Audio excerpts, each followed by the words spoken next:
I'm meteorologist Katie Nicolau, and you're listening to the Coffee and Geography podcast. Grab yourself a brew and enjoy the listen.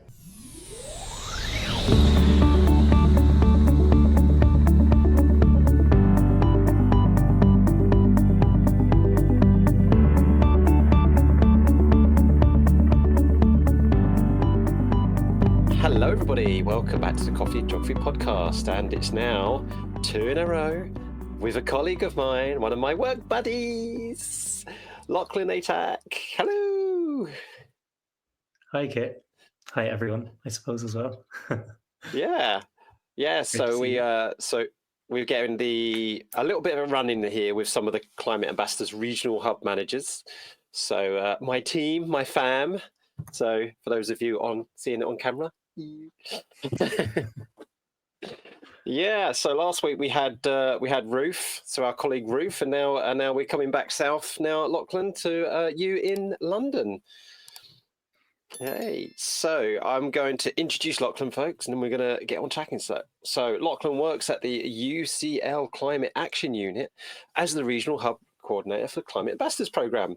Now, he did his undergraduate degree in philosophy, interesting, and became interested in how people's social identities and social inequalities can impact their capability or their capacity to be responsible citizens. That's interesting.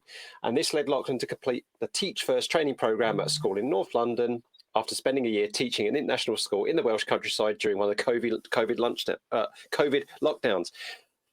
Welsh countryside during COVID, there are worse places to be. Yeah, absolutely. I think I looked out in a big way there. Yeah. An interesting year. Seriously. That's for sure. Yeah. I bet it was. I mean, I can imagine like social distancing wasn't a problem.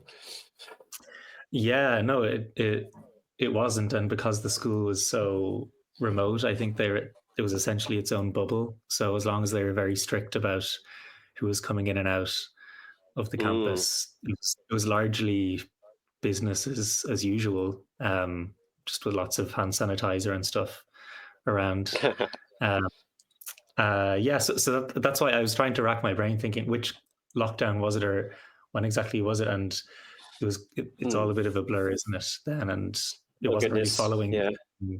Yeah. No, you're right. I mean, it's like, is it the 2020 one? Is it the 2021 one? I just could, it was all blurred into one. Yeah, you're absolutely right. Yeah. But it's interesting though that you, I mean, folks, if you're listening rather than watching, then you have, hang on a minute, Lochlann, we got Wales, we got London, but Lochlann doesn't quite sound like someone from either of those two places.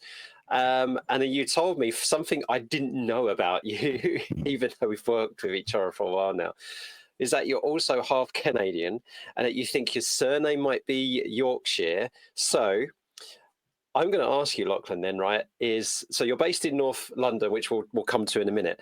But yeah, I mean, talk to me a bit about kind of like your background. So you, as I say, you're Irish, half Canadian.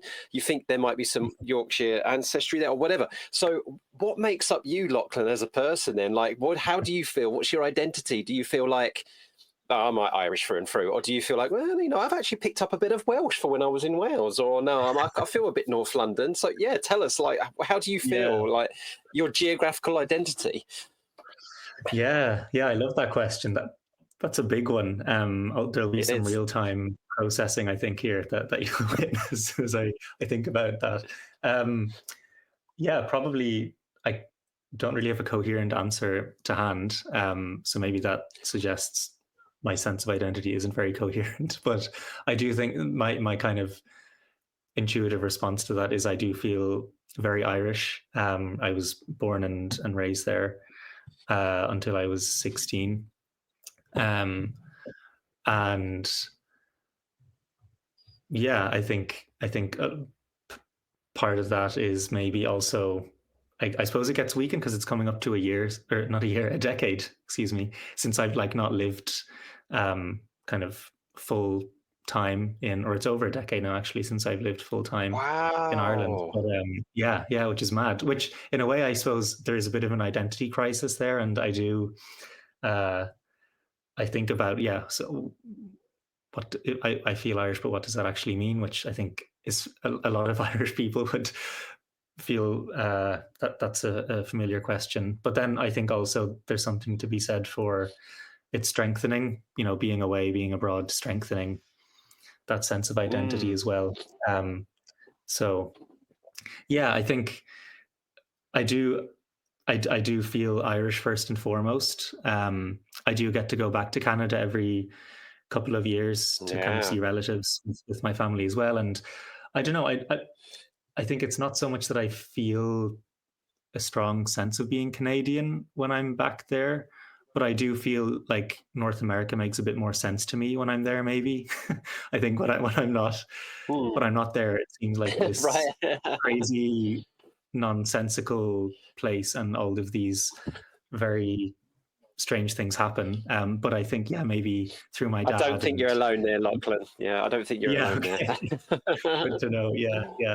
I think I think my dad pretty diligently tried to expose us to various bits of Canadian culture growing up, whether it was music or kind of stories, or even just making sure that we got over to see family every now and then. So I think, I do have a bit of. It makes a bit more sense to me, maybe, when I'm over in Canada. So I do feel that a bit. So whereabouts then? Yeah. So whereabouts are you? Because Canada's obviously a very, very big country. So yeah, indeed. Yeah, it makes a big difference whether which coast you say you're from. From near Toronto, I suppose, to zoom in on the massive map. Okay. But then obviously, to be precise, my dad's family, I think, are from around Kingston, or certainly that's where he grew up from. Okay. But now they're mostly based just out or near Ottawa. So when we go to visit family, it's near Ottawa. Yeah. So that neck of the woods. So quite close, yeah. Like that neck of the woods. So Kingston, I've never heard of Kingston before, but yeah. So Kingston is. Oh, I see. Yeah, so it's pretty much in between Toronto and Ottawa. Okay, on Lake Ontario. Right. Yeah. Nice corner of the world. Of the world. Sure. Yeah. So got a nice. So what I like to do now that we sometimes have a bit of video as well. So I like to click on the maps, look at the pictures here. So that's one of these places you recognise. Well. Yeah. No, I know there's a big fort there. That was one of the presiding memories from childhood. I loved kind of, soldiers and all that kind of silly, stuff. So I think we visited a fort there. Fort Henry. That's the one. Fort Henry. Yeah. And then there's a university there. I think my grandparents met at a university there as well, or something along those lines. So that's the connection. Yeah. There you go. Very, very nice. And so in Ireland, so whereabouts in Ireland is Ireland, is your home patch? More straightforward. I'm from Dublin, from North Dublin. A place called Clontarf, which is near the sea. So yeah, born and bred there. I love this. This is like really what I do in my spare time. Is just zooming in on Google Maps. So around. Look at maps. I know, right? Yeah. So okay, let's some stereotypes then. So when people think of Dublin, it's like Guinness and more Guinness and all the bars. And what would you say is quintessentially is like, yeah, that kind of stereotype does fit, but is there something else? Is there something particularly about Dublin you think, well, actually, there's this little kind of thing that people don't realise about? So, but it's first of all, is the whole Guinness and the porter thing, like, is that really a thing in Ireland? I think, I have to say it is. It is. It is. I mean, it's brewed. You can, if you zoom in there on the River Liffey, you'll see the Guinness storehouse. They do. They do brew Guinness there, and I still have to say it does taste the best in Dublin. Whether that's nostalgia or sentimentality or what, I don't know, but it is incomparable.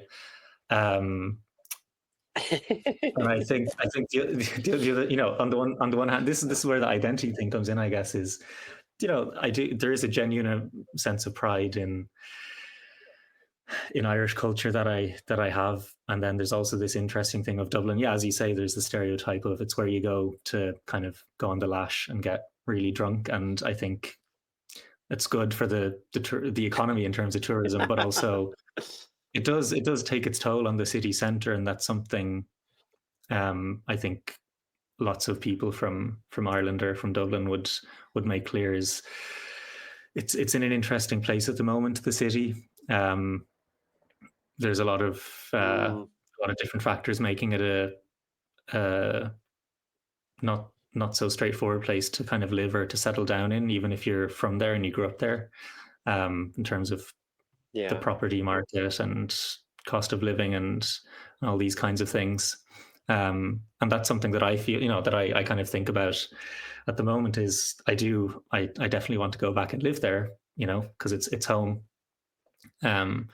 and family and friends and everything, but I don't really know when or how I could realistically in the near future anyway. So that's kind of one of those big life questions I've locked away in a box that I'll get to at some point maybe. But in terms of things, going back to your question about kind of stereotypes of things people might know, I think what's interesting about Dublin is certainly if you're from there, the stereotype is the south of the river is kind of the posh upper middle class bit, and kind of obnoxious and everything and out of touch. And then the north side is the working class, kind of real, genuine bit of the city. But I think what's interesting is I'm from North Dublin, but I'm from a place called Clontarf, which is very posh, very, very middle class, upper middle class, and people who've been living in Dublin, like I say, I haven't been living there for over 10 years now, since I was a teenager, but so other people can probably put it more articulately than me, but a lot of what people point out is actually it's more of a kind of, if you're being kind of crude about the coordinates, is it's more of a east-west divide socioeconomically, where a lot of the kind of the wealth and the privilege in the city is concentrated towards the east, towards the coast, and then the further west you go, the more working class it gets. Which, to be honest, I have to concede, I haven't kind of looked into that or read any kind of proper research on it, but it's something that I would intuitively there seems to be something to that, definitely. So that's really interesting. You're the second person independently who's kind of like said something similar. So a good friend of mine, Sean Ferrick, who lives in Wexford but knows Dublin very, very well. He was up in Dublin for a bit and lived there, particularly when he was a student, and he kind of said the very, very similar things to you with regards to, Dublin has changed a lot, and one thing is it's late to it's because of the way that the industrial revolution and economic development progressed across Europe, because of Ireland and Dublin and Ireland being on the periphery of all of that economic heat. It didn't experience that during the days, the original days of the industrial revolution and the economic boom. It came to that late, but now since joining the European Union, everything like that, it's kind of had this like late surge of economic boom, and now it's kind of. And the term that sometimes gets bandied about in geography and economic spheres is economic overheating, which is something that places like your typical urban centres tend to that's why prices are sky high in places like that. And it seems like now Dublin seems to be going through that process themselves now, where everything seems to be getting overheated and priced out, very touristy, and gentrification for the wealthiest rather than for the affordable for everybody. So it's a really, really interesting case study of almost like what went on this side of the sea, a few decades, maybe a century ago. So yeah, definitely. It's fascinating. So how do you find North London then? compared to a place like Dublin? I mean, can you see very, very distinct differences or distinct similarities between somewhere like Dublin and London or North London, Islington, whereabouts you are at the moment? Yeah. Again, that's a great question, and I'm sorry I don't have a kind of more coherent answer to that, because I have a lot of thoughts on that. The what's the word I'm trying to look for? The hot takes are the best sometimes. Indeed. So off the cuff thoughts are the best. Let's say a couple of things that come to mind. I think firstly, as you know, like saying North London is very different to saying North Dublin in terms of like space, right? Like it just takes up masses of space, right? And I think that's interesting for me anyway. Like when I say North London, I wonder, how meaningful is that actually to someone who is from London or is kind of familiar with it? And then also within that, again, there's kind of, it's a cliche, but it's true, is the diversity contained within the city. So for example, I was teaching in Edmonton, just north of Edmonton Green in North London. So like on the fringe or on the border.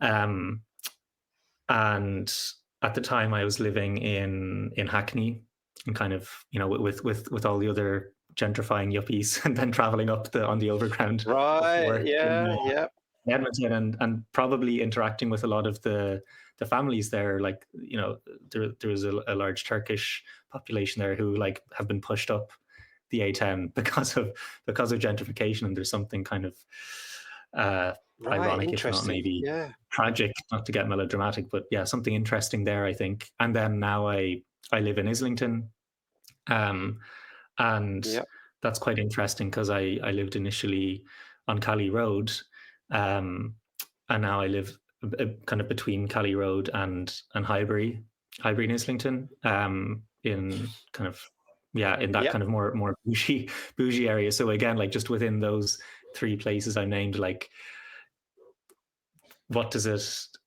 Yeah, okay, they're all in North London, but like what are the similarities there? What are the commonalities? And I think that's really interesting. And then even if you just, again, it's a cliche, but I think it's true in my experiences. If you walk 20 minutes north, south, east, or west from where you live, or where in the places I have lived, then the variety in context, or in kind of living experiences, or in I don't really know how to articulate it, but just the things that you see can vary so broadly, and I think that's true in Dublin, but maybe it's less concentrated, it's less intense maybe, than in London.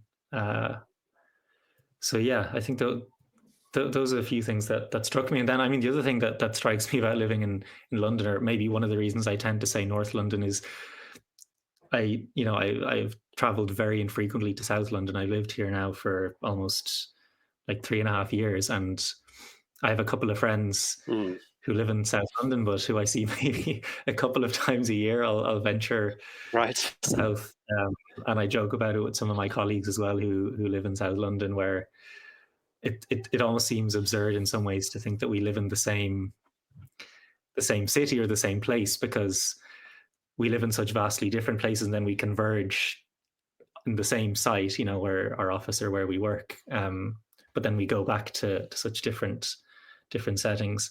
I mean, the other side of that is,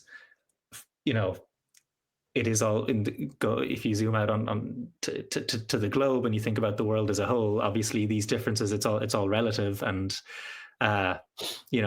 saying there's diversity, or that the difference between Hackney and Highbury or Deptford, really it's relatively very similar if you compare it to other parts of the world, that I haven't really lived. I've lived essentially in Europe, in Northern Europe, for my whole life. So I guess that's the flip side that I try to remind myself of, is saying it's very diverse and very different, won't mean much to someone who, or to some of my friends who aren't from Western Europe or live in Northern Europe. So yeah, this looks So what's your interesting. nearest tube station?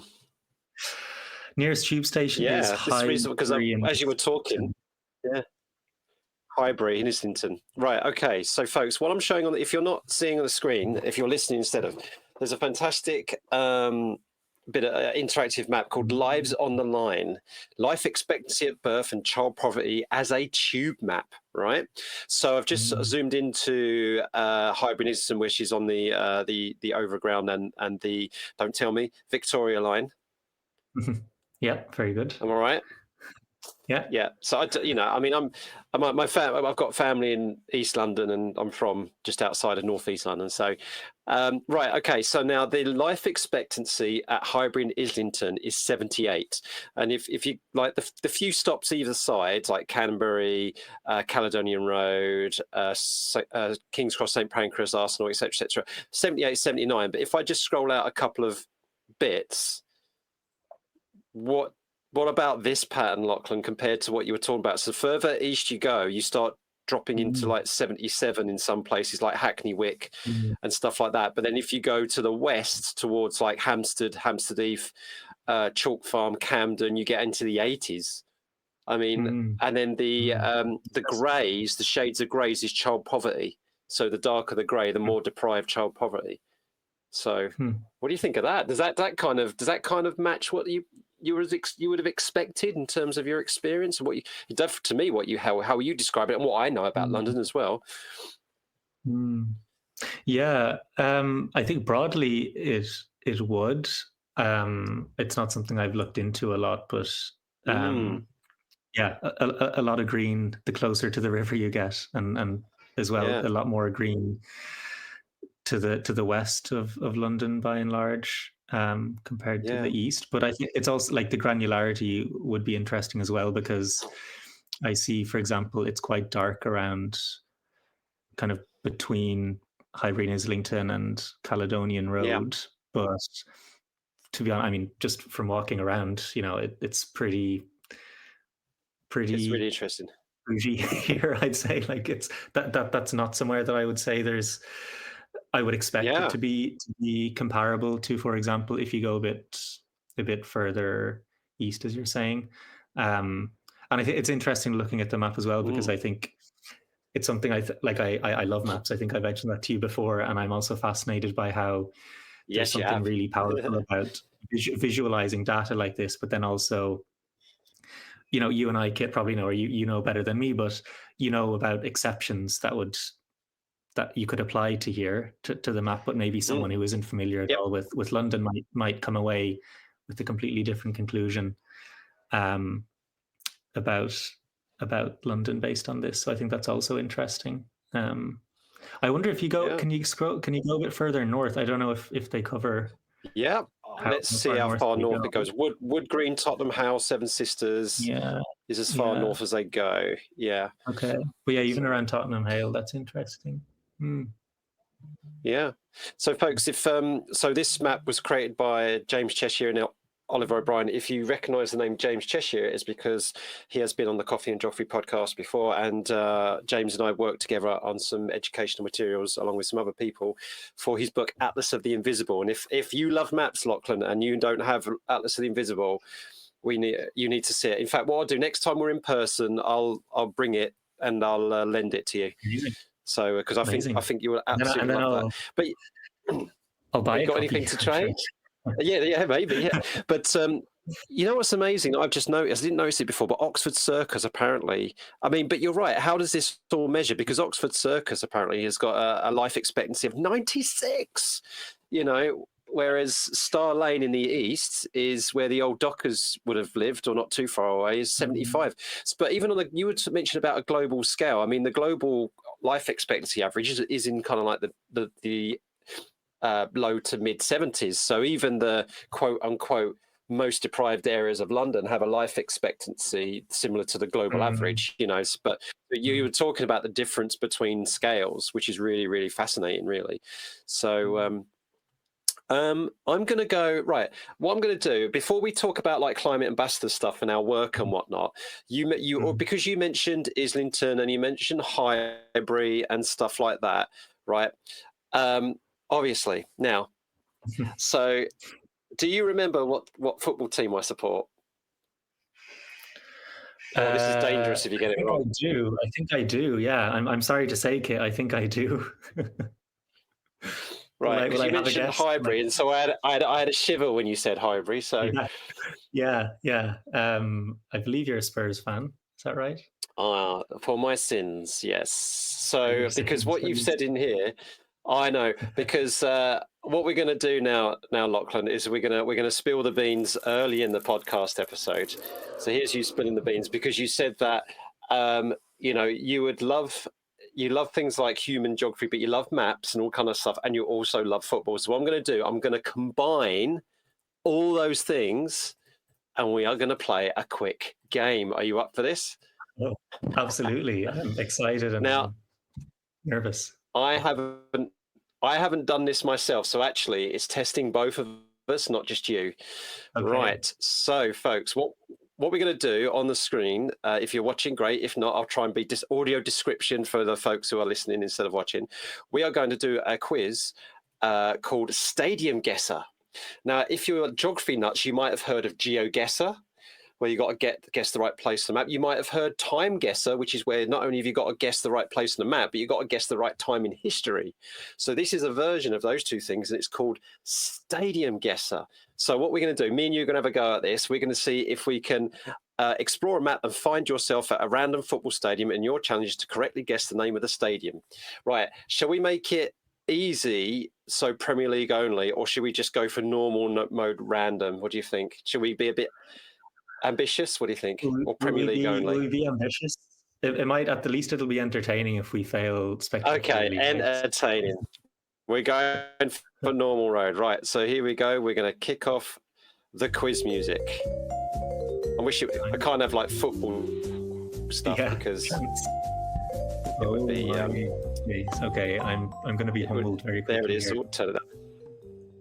Can we be cheeky and ask for a hint?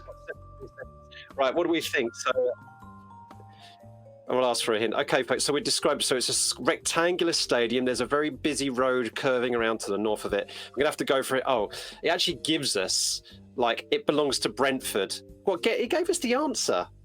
Oh, that's handy. I thought a hint, it tells, I don't know. Right, okay, next one. Oh, no, that was weird. Okay, next one. So we've got, half the stadium's got this really big roof, and the other half of it, like the top left. What do we think? Perhaps I can zoom out a bit. Right, so... Oh, I think that's... Oh, okay, so it's quite... Oh, is that Tyneside? Is that Newcastle? It's got to be, I think. I think so. Oh, look, is that the river? That's got to be the River Tees, isn't it? Well, that's the tiny, but right. So we're going to say... Should we say Newcastle? Right, we're going for Newcastle United. And it went bump. So I guess not. Sunderland? Oh. But maybe no, you have to put we're really failing. It's the stadium kit. So put in St James's Park. We'll see if that. No, it's not. Oh, I think, can we turn off the timer? That was terrible. We absolutely failed mega on that. Right. Yeah, not St James's Park. Sports. Oh, I don't like it when they're branded. Sports Direct. Oh, no. Sports Direct Stadium. Yeah. Okay. Right. Why can't we turn off the time? Right. Let's give it one more go. Right. Okay. It's a circular stadium. This one. If I zoom out, it's a very urban area. Oh, crikey! This is London. What happened? It's just refreshed again. Oh, no. Chaos. I think that might have been Emirates. I think that might have been the Emirates Stadium. Right. This has got Russian Airlines in the car park. Aeroflot, Russian Airlines. Could this be Spartak Moscow? What's the name of its stadium though? Yeah, and I think their colours are red, but I'm not sure, to be honest. Spartak Moscow. Oh, I don't get this right. Manchester. What? Oh, Manchester United. Okay. It was at Old Trafford. Hey. So why is there a Russian? Why does that have Russian Airlines in the car park? I don't understand. Right, so it's Old Trafford. Old Trafford. All right, we got 10 points now. Okay, right. Oh, this one, this satellite, this stadium is, the football pitch has been completely gutted. Oh, this isn't White. This isn't. No, that's not White Hart Lane. I recognise the. No, that's not. No, it's definitely not. Right. Okay, so it's a town. It's.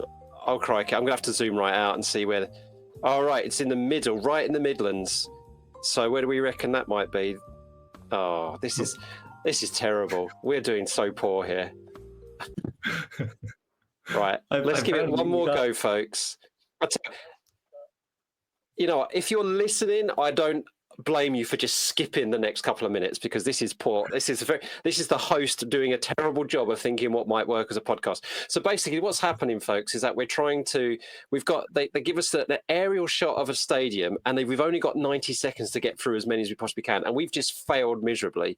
So, right, okay, so.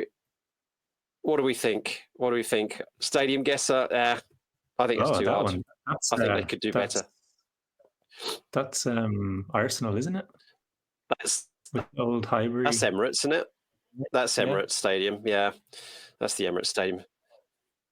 And we got another one now. It just keep like we're not even playing it now, folks. It just keeps randomly going from different. Like, I'm not even clicking refresh, and it just keeps doing it by itself. Oh, I think that's Colchester. Oh, I'm not even touching it now, and it's just doing it.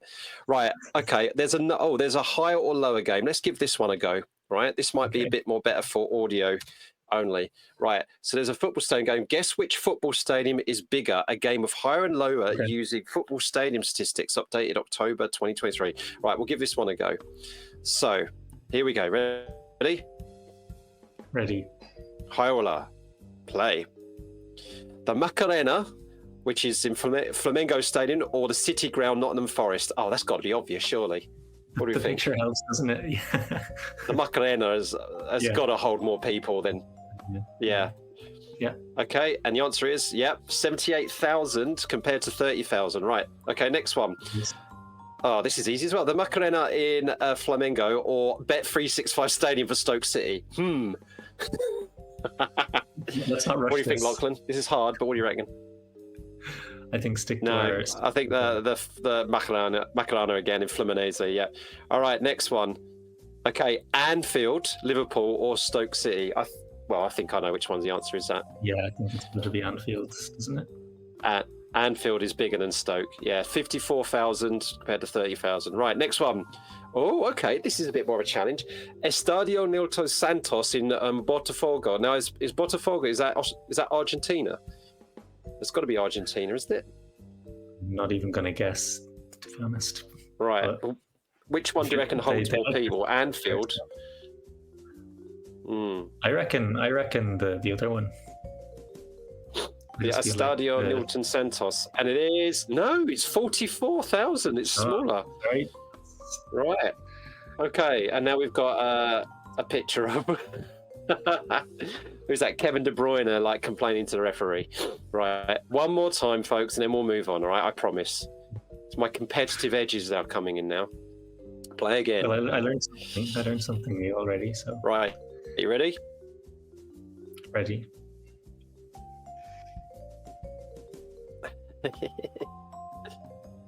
Right.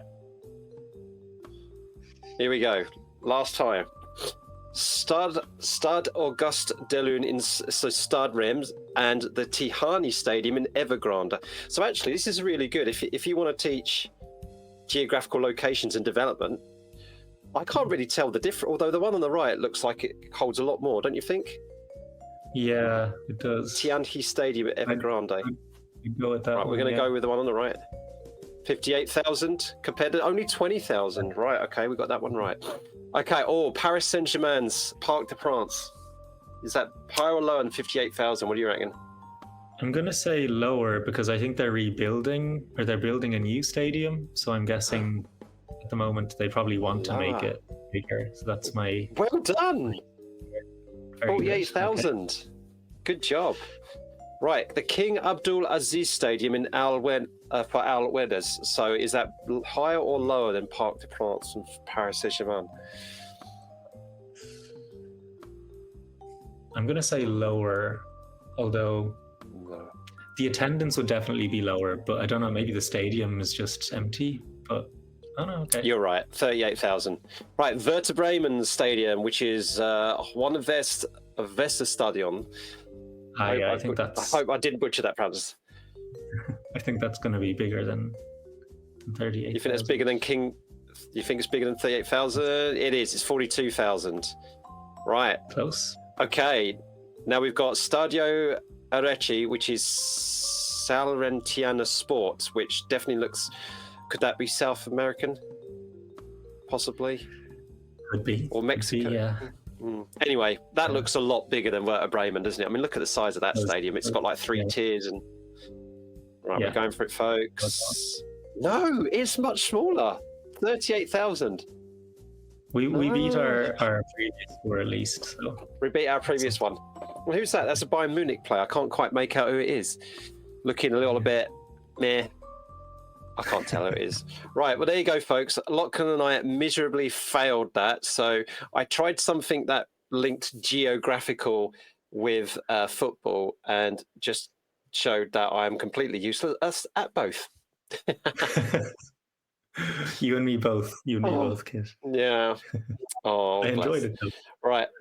Yeah, that was a little bit of fun, wasn't it? That was a little bit of fun. So, right, folks. So, I'll put the links in the chat if you want to give that a go with yourself or with your students or anything like that. So, higherorlowergame.com/football/stadiums or Stadium Guesser, which was brutally hard, I think.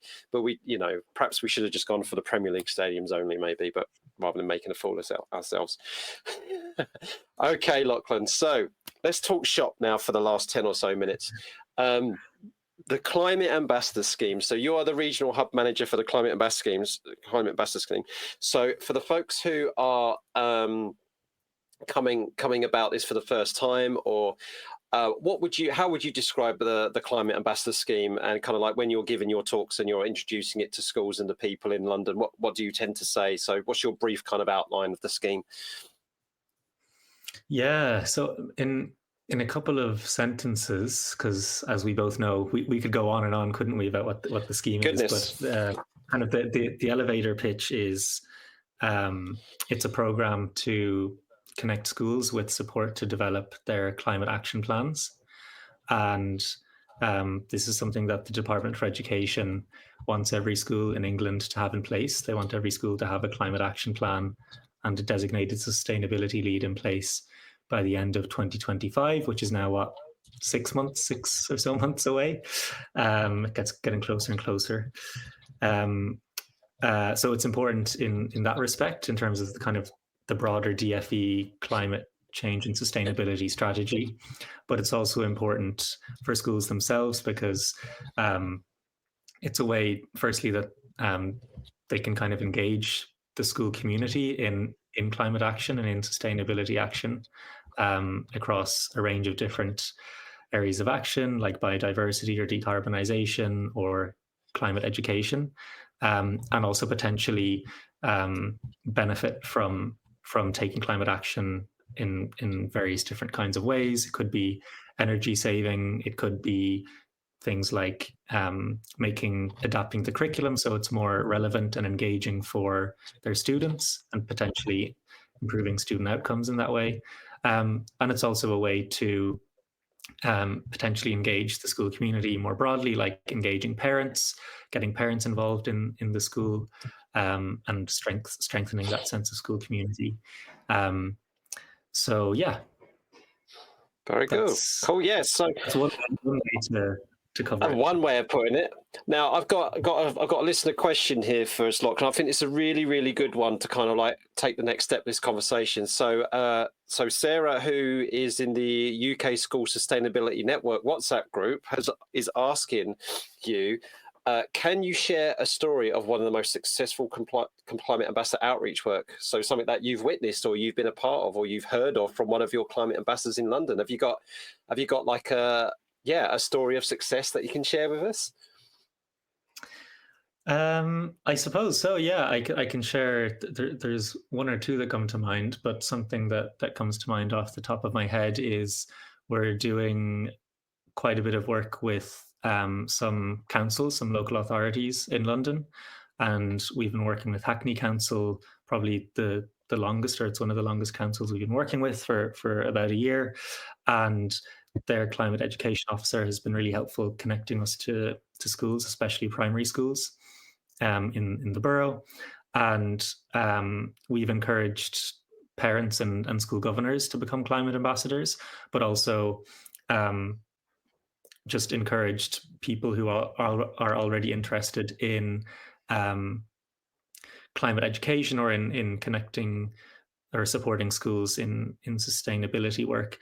Anyone who's kind of involved in the local area already. So we had a couple of people who worked for a environmental charity in Hackney who were kind of familiar with schools already through other projects that they did, but they heard about the program via Hackney's climate education officer, and they were really interested in supporting schools specifically with climate action plans, because I think part of their experience with working with schools was it's great for schools to take any kind of action, even if it's just individual or one-off actions, but it's also really important to try to embed those actions within something like a climate action plan so that they can be reviewed on a regular basis and embedded within kind of school life more broadly. So this volunteer came along to one of our support sessions, our kind of specific support sessions for climate ambassadors in London. And then we were able to pair them with a school in Hackney. And they've been supporting that school for a few months now. And they said that school is kind of doing well. Yeah. And now they're interested in potentially supporting another school. And I think they feel a bit more confident as well supporting schools now that they've got one under their belt. They're interested in looking at a couple of other schools they could support. So that's just one story that comes to mind. So that's really, really cool. And I love the fact that you've got like people who are having like a repeat engagement with a school as well, which is great, because I think what I'm finding here in the East as well is that it's more than just like a one and done. So, some ambassadors do that, fine, they have singular engagements. But what I'm actually finding is that I've got an increasing number of ambassadors who are going back to the same school or group of schools over and over again. And they're really building up a very strong relationship. So that's really fantastic. Okay, so now I've got another one, and folks, just one more before we round off the chat. So here's one from the wonderful Meryl Batchelder, who, folks, was on the podcast only a few weeks ago. So the wonderful Meryl, she's one of L's climate ambassadors up in the Northeast. So Meryl, also on the UK SSN chat, she says, what type of activities have you had the most success? Well, you've already kind of mentioned that, but I'm going to tweak Meryl's question a little bit more. Is you've had the most fun with? Can you recall the time when you had like just the most fun doing what we do for our job? Yeah, that's a nice question.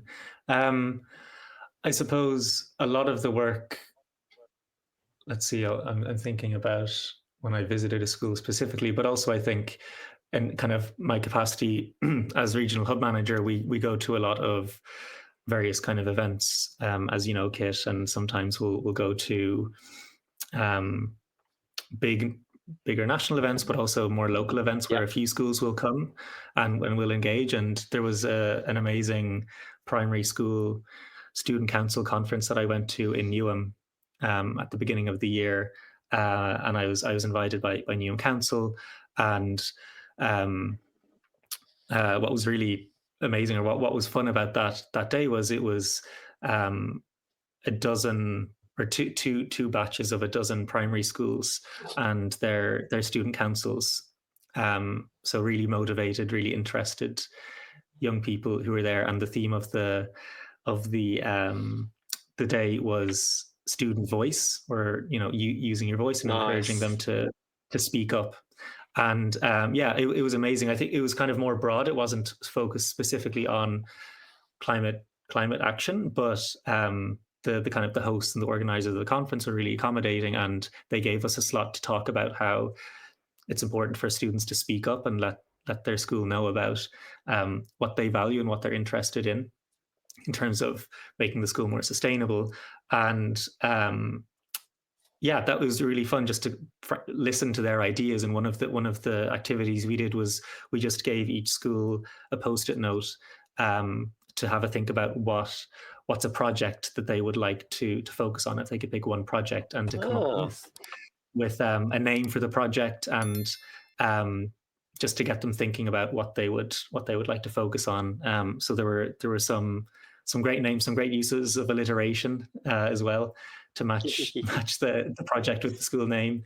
So that was really that was really fun, even though I can't take so much credit for putting the hard work into organizing it or anything. It was a really great space to be in.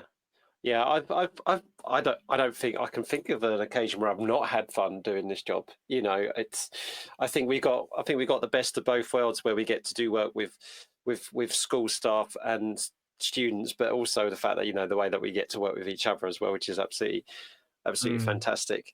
There's one last thing. Thank you, Sarah, and thank you, Meryl. That was really, really good.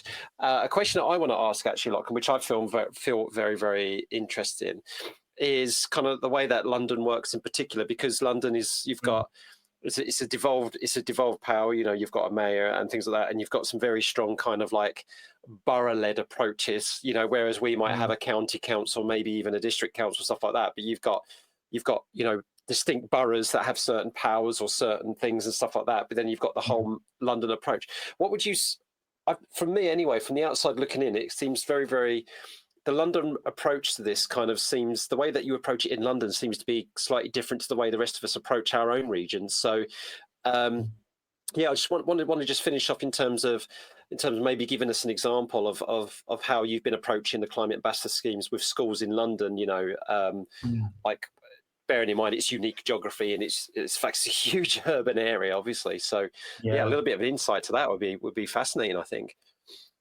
Yeah, absolutely. So I think, as you said, it's London is one of the 9 regions of the program, or in England, but it's different. Of course, all the regions are different, but it's almost entirely an urban area, right? A concentrated urban area, the entire region, and then there's over 30 boroughs within that, or, you know, local authorities within that region, but they're kind of right next to each other. They're all squashed into this small space.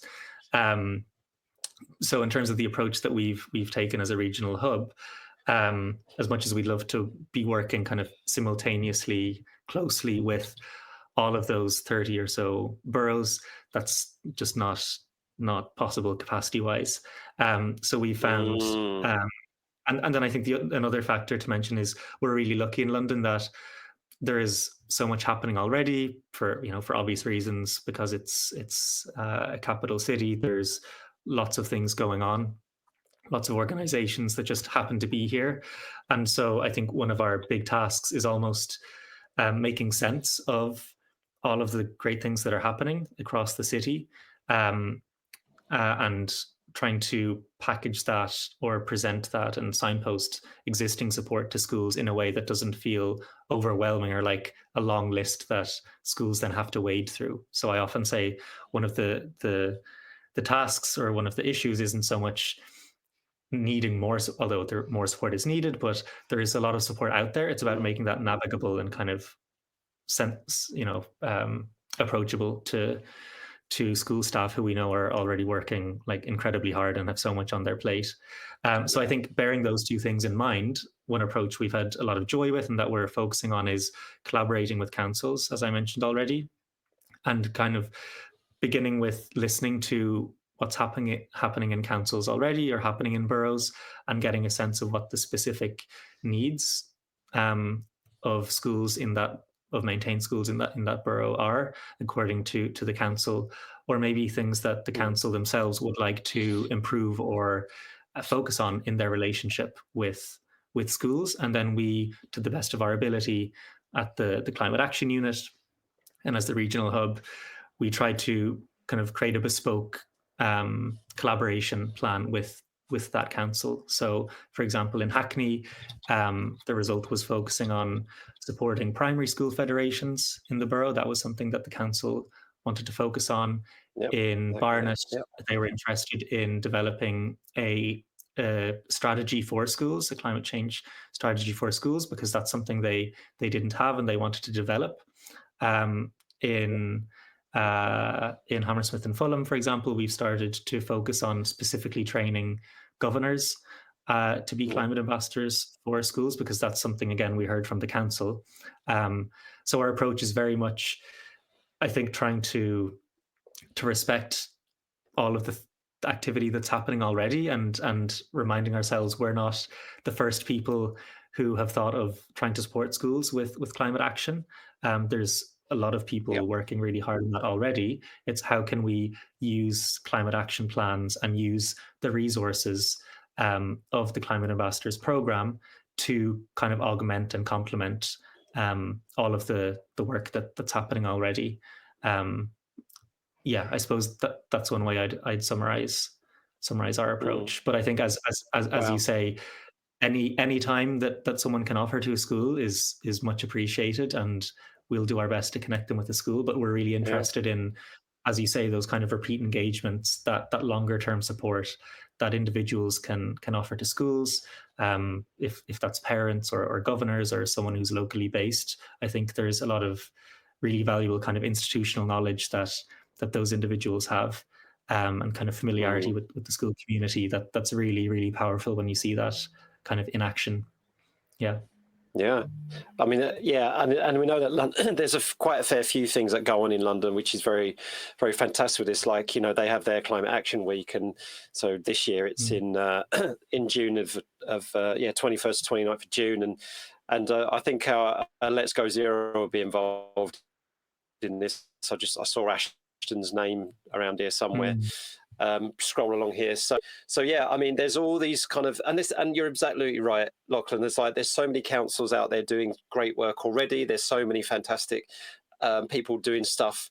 And the Climate Ambassador Scheme is not supposed to override these things, folks. It's supposed to help connect, facilitate, collaborate with these things, and really empower things that are going on already, and to make sure we have a concerted, connected up effort, certainly not to override it. So what I would say, folks, is that if you're involved in any way, shape or form in climate action, and you do some stuff with education settings, then, do consider going through the Climate Ambassadors training as a way of empowering and emboldening the things that you're doing already. We're a collaborative scheme where we want to facilitate what you are doing, not override what you're doing. And that's really, really well put that you said there, Lochlann.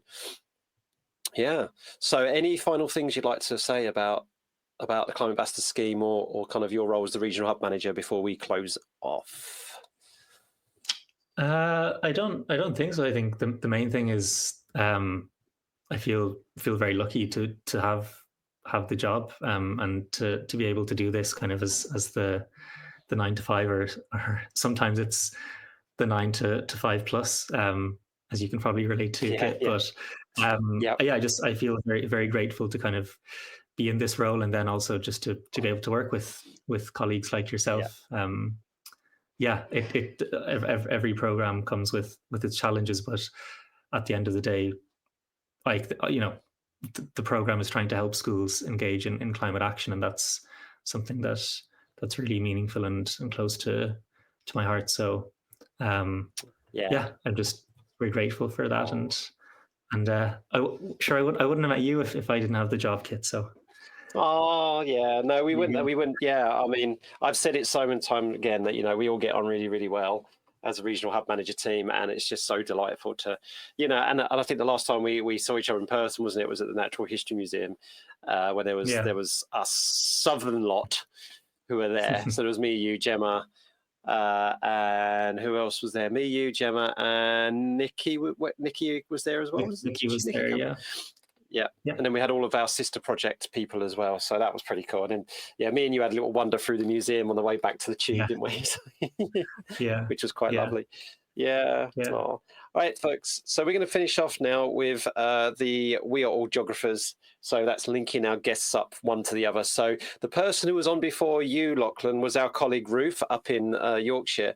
And so she had to tackle a word for 30 seconds given to her by, I think it was Rachel Newell. Stephanie Gilliver, actually, one of my ambassadors, who had to she gave Ruth "our power, our planet" as a phrase, and then Ruth had to talk about "our power, our planet" for 30 seconds.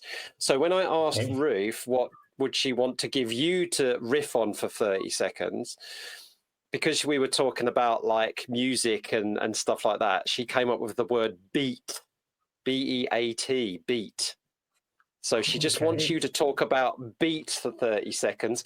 Now, if you want to challenge yourself, you can do it based on climate ambassadors, on geography, or you could just randomly talk about the word beat for 30 seconds. It's entirely up to you. So I'll give you a couple of seconds thinking time, and then when you're ready, I'll start the timer. So 30 seconds on the word beat. Yeah. I think I need a couple of seconds.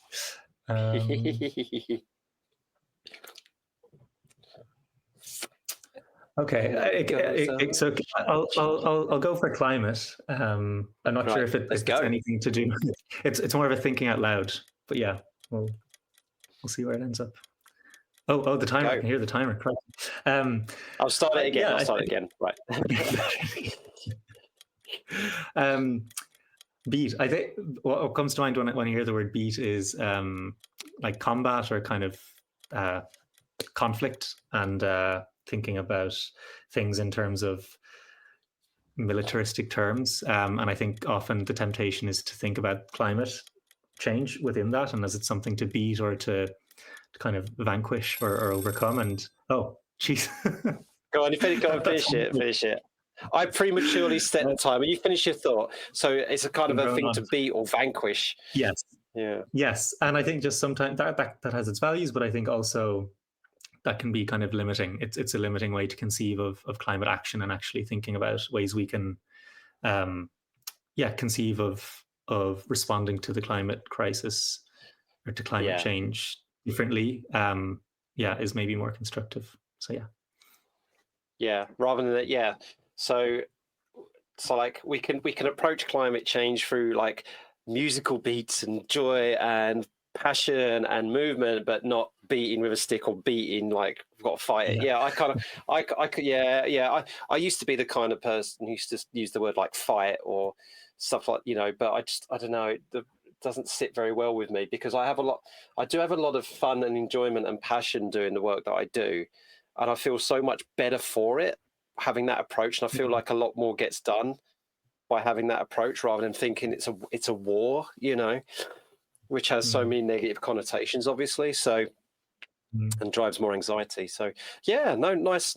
I really like that. Okay, so for our next guest, I can't tell you who the next guest is. All I will say is another one of our colleagues.